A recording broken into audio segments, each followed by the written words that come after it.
আচ্ছা, আজ নবমী কাল দশমী। এটা ভেবেই খারাপ লাগছে যে আজকে নবমী।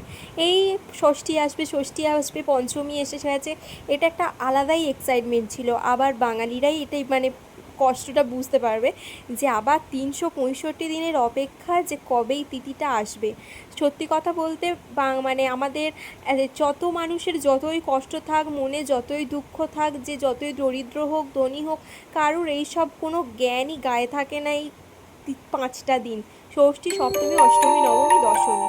সত্যি বলতে এই 5টা দিন মা দুর্গা সবাইকে এত সুন্দর মিলিয়ে মিশিয়ে সুন্দরভাবে প্রত্যেকটা মানুষকে ফ্রি মাইন্ডে রাখে না। সত্যি এই রকম দিনটা আছে বলেই হয়তো মানুষ এতটা স্পেশালভাবে দিনটাকে নিতে পারে দুর্গাপুজো। আর এই দুর্গাপুজোর জন্যেই সমস্ত মানুষ অল্প অল্প করে নিজের সামর্থ্য মতো টাকা জমায়, প্ল্যান করে।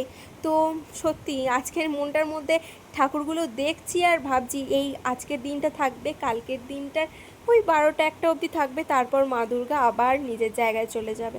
আবার ৩৬৫ দিনের অপেক্ষায় গাঁট গুনতে হবে, না হলে ক্যালেন্ডারে তারিখ দিতে হবে যে মা কবে আসবে। তা যাই হোক, সেই ভেবে তো আর এ করে লাভ নেই। হাসি মুখে মাকে আনতে হবে, হাসি মুখে মাকে বিদায় দিতে হবে। তো মা সবাইকে ভালো রাখুক, সব দুঃখ কষ্ট মানিয়ে।